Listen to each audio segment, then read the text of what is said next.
the tricky things, tricky I say for me, because I'm coming from a history of not only thinking about all the different ways a multitude of people from different backgrounds could see or interpret whatever I was talking about at any given time. Not only would I think about those things, but often in conversations with people, I would try to, it was like I would I would jump ahead and try to put out in the conversation how I thought somebody that may have had a differing belief than what I was sharing, sort of a recognition of what their belief was, how it was different, and that I wasn't trying to be better than, it was just trying to put it on equal ground of equal respect. You know, as an example, if I was talking about, I remember having a conversation with a friend of mine some years ago who I knew was a Catholic, and this was shortly after this sort of spiritual awakening for me, and I'm not sure if I'll ever identify with a single religion. I mean, never say never. I'm certainly not at that place now. And I remember having a conversation with her, trying to share what I had accepted for myself as truth, which was speaking about this greater power in terms of the universe and in terms of sort of a greater energy. But while in conversation, constantly acknowledging the Catholic perspective of what I was saying, trying to. And because religion and spirituality is one of the big three, right? I mean, what are the three things they tell you don't bring up at parties? Money, religion, and politics. And so I've been tripping myself up because the work that I'm feeling called to do, that I love, that I'm loving doing right now, and it is ultimately falls under one of those three umbrellas, right? It ultimately falls under spirituality. And I can feel, I've said before, you know, people have different, I think, gifts as they begin to tune into themselves and tune into this greater power. I've met people that have heightened sense of hearing. I've got, you know, met people who actually are able to almost have premonitions, and I feel things. And I acknowledge that I absolutely have probably crossed the line more than once in trying to interpret or guess what somebody else is feeling, you know, by not giving them the chance to say it themselves. But this is all because I haven't had all that many relationships where differences have been able to be addressed openly and accepted openly, and everybody still remain friends. I just didn't observe a lot of that in my growing up.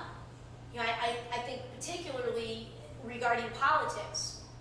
And, you know, my dad's side of the family, I mean, God, they would flat out, and it seemed like they enjoyed it, but I don't know how talking aggressively and, you know, about something, it was never like accepting people to have different opinions. It was always somebody trying to force their particular viewpoint onto somebody else, and never really just being like having a conversation where there was a differing viewpoint or a differing perception, or even, I mean, one of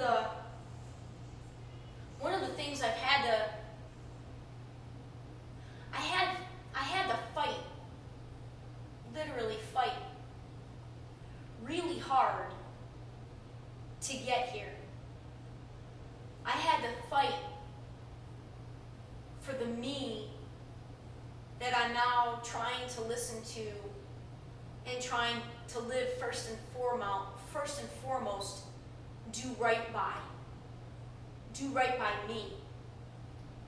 Because in my life, and not just in my family, it's just been really one person after another always trying to tell me how I felt, and trying to make me feel like I had to apologize for the way I feel, or that they knew better for me than I knew for myself. With my family, I didn't really invite it. That's just sort of what family does, right? But with my friends, I think I invited it just because of all the sharing I did. It was almost like, if you're going to share that much, you better be ready for people's input, right? And it's only now, looking back, that I really have a complete understanding of all that I was doing with the sharing. And now it's kind of taking those boundaries back. And it's a little bit like what they tell you as a teacher. Good luck if you don't, in terms of discipline in a classroom. You better be strict on day one, because you can always get less strict. But if you start less strict, especially in middle school, on day one, and try to get more strict with discipline, you're dead. They've got you, especially in middle school, man. There's 25 to 30 of them, and they know how to work as a team without even communicating about it, especially when it comes to classroom management. And I feel like that's been one of the things that's been most interesting here in this past year. As I stand alone in myself, I mean, I've never, ever been this dependent on myself. Emotionally, I was, but I was constantly looking to somebody else to sort of validate myself emotionally. So while I was kind of on my own, with all the sharing, I was constantly looking for somebody else to ultimately validate me. So I don't know how much on my own I was in that regard. But now I've added in the work component. And so you put yourself in that sort of predicament, and you got to get pretty real, about your life and about how you're living it. I mean, there's nobody, and I've never been one to look to blame, ever. Ever. In fact, if anything, I've always taken way more of the blame for anything. For the status of the world, I even, in my history have taken, put that on my shoulders too. I'll take it. And so I'm not looking, to blame anybody.